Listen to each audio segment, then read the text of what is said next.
Hello, welcome to Word on the Street. I'm your host, Rob Walters, and today I have the honor of talking with the editors from Six Rivers Media's 3 weekly newspapers. We'll start with Thomas Sherrill. And Thomas, you're the editor of the Tomahawk in Mountain City. You're relatively new up there. Talk to me a little bit about what's going on in Mountain City. Yes, well, as of recording, we've been up there for 16 days as managing editor. It's my first time as managing editor, so it's exciting, new, scary, fun, all at the same time. But yeah, we just put out our weekly edition. We have pictures from this past weekend's Little League Parade.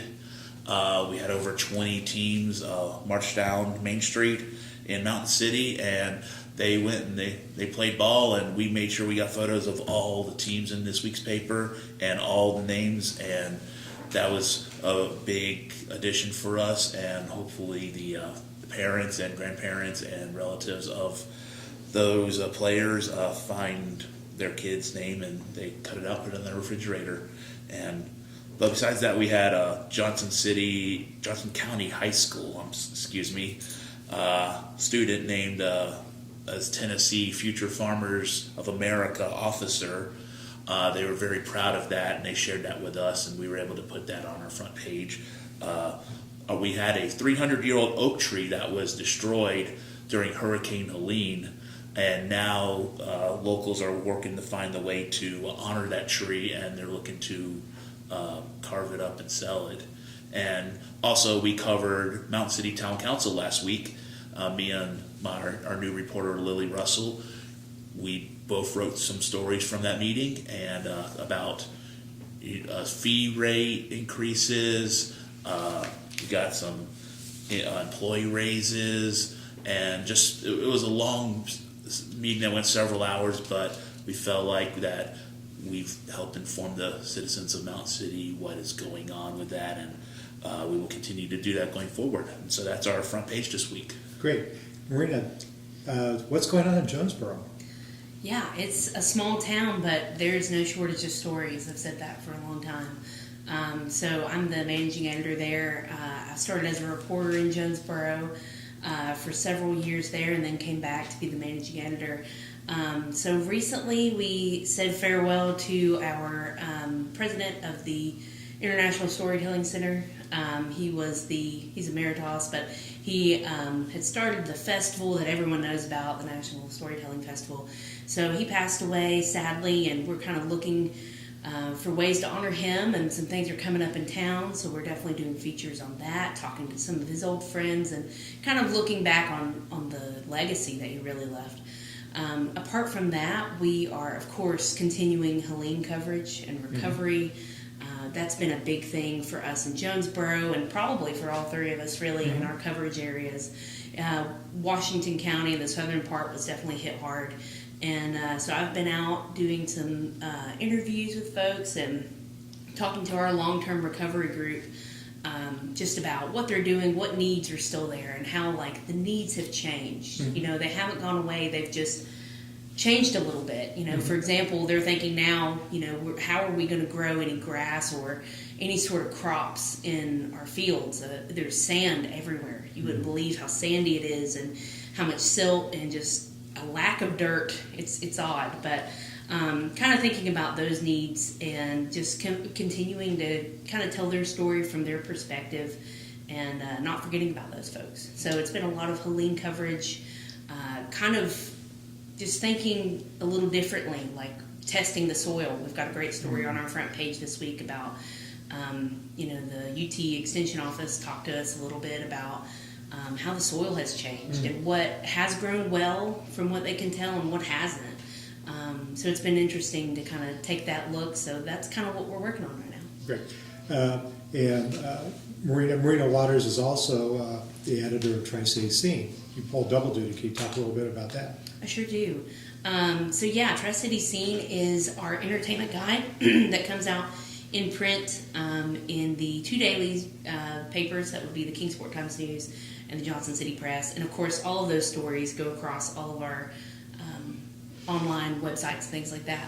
So you can find Tri-City Scene stories on any of our websites, Erwin, Tomahawk, H&T, that sort of thing. So yeah, we cover features, we have events, festivals about things like the Storytelling Festival, the Apple Festival, all of those sort of things. So. Great. And Bryan Stevens, you're the managing editor in Erwin. By the way, we're in the Erwin office today. Yeah. So, Bryan, what's going on here? Yeah, managing editor since 2021. So, well, as Marina just mentioned, Helene is still recovering from Helene. We just recently passed the 6-month mark, sort of a milestone there. Had a very interesting column by Connie Denny that addressed that. She spoke to the emergency management director, Jimmy Erwin, over here for that. But to give you some good news, we were gearing up for our spring festival season. It's a very tasty season because we have the Strawberry Festival in the town of Unicoi, and we have the Ramp Festival, a long-running tradition up in Flag Pond. Erwin, unfortunately, will not be having its festival this spring, the Trails and Tunes Festival. Too many of the businesses that are connected with it, it's sort of an outdoor-themed festival, too many of the businesses are not back on their feet yet. Yeah. So they're putting a pause on that festival until 26. And other than that, we just handle a lot of news and features and photos and sports and history, whatever we can pack into the pages each week. And like Marina said, there's really never a shortage of stories to fill up our weekly papers. People think, how do you ever get enough? And I'm always being offered, if you need extra content. I say, I don't need extra content. The problem is to get everything into the pages. Okay, gotcha. Talk to me, we'll stay with Bryan and come back this way. Talk to me about the importance of community journalism. Well, I think that's just what it is. You have to define your community. You have to provide for their needs. When Marina and I interviewed our shared reporter, that was one of the things we stressed. It's a community. We have 2 community newspapers that we wanted her to work for, and we wanted to stress to her no story is too small, and there will be some big stories too. She had no idea that about a week after she started, we would get hit by Hurricane Helene and be about the biggest story of the young century. But yeah, it's just community newspapers are something a little different. And if you've got a lively community, like I think we do here in Erwin and Unicoi County, it makes the job easier. You mentioned your reporter. What's her name? Kimberly Har. Kimberly. And she's now an associate editor. I should bring that up, but yeah. Great. Marina? Yeah, I'm glad you mentioned our shared reporter. That's a good point. So we have a connection there. And yeah, we did definitely stress community when talking to her and looking for a candidate for that. I'd say it's, if not the most important, it's one of the very most important elements of what we do, all of us, I would say.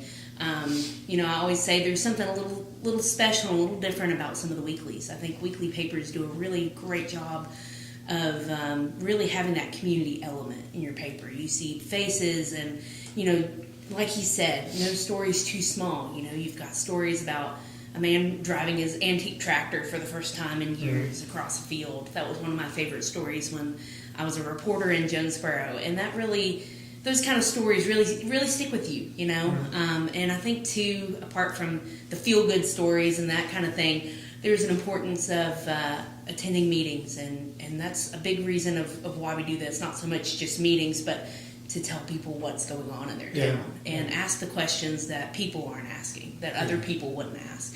A lot of times, if you don't have a reporter at these meetings, there's no one else but the elected officials. That happens often. Yeah. And, we'll have maybe 1 or 2 audience members, if that, and who else is there asking those kind of questions? Yeah. So community, I think, can be some of those features and things like that, but there's a real importance on community news, and that's really central to what we do. Thomas? Yes, well, I definitely agree with what Bryan and Marina just said about the importance of community news. They took several of my talking points, but I will try to fill. First of all, just thanks to Kimberly, who's not here, but she wrote the article about me coming into Mount City and told the readers who I was, and she did a really good job with that.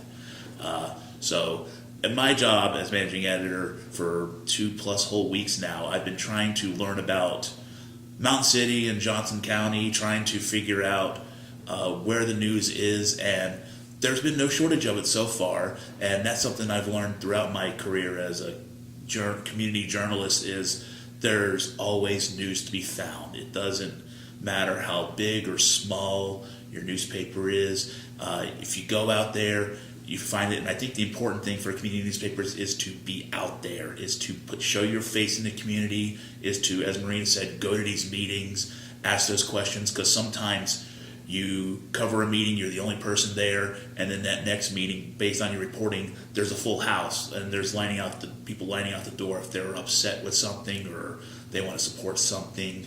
And sometimes that's just the way it is. And you develop those relationships with elected officials at the same time holding them accountable to those positions that they hold. And so that's basically all I had. I mean, they took a lot of my talking points, but just to harp on what they said, they were absolutely correct. Absolutely. So all three of your papers come out on Wednesdays, so we'll just get that out there. But in addition to the print product, you each have a website, and talk to me about, we'll start with Marina this time, talk to me about what you put, how often you update the website, and what information that folks will find there. Sure. It's an interesting element to have a print product that comes out each Wednesday and then have this robust website presence and this online presence.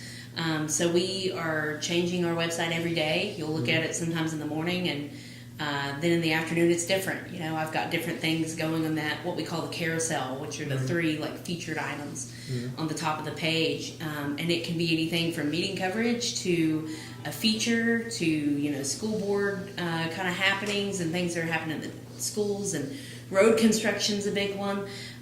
So yeah, you've got a little bit of everything. It's a good mixture, but that is being updated every day. Several stories posted each and every day across a wide range of topics, for sure. Bryan, you found value with your website with some breaking news last week. Yeah. Talk about that. I'll talk about how I found out about it first. Sure. It's a very community-oriented story. I went over to get my hair cut at Red's Tip Top Hair Shop. It's a tongue twister. Yeah. But she's a local barber, and she said, "That was really bad crash yesterday, wasn't it?" And I didn't know what she was talking about because we had not been notified about anything. And we had a young guy on a motorcycle, a police chase, and there was a crash into a truck, and he was killed.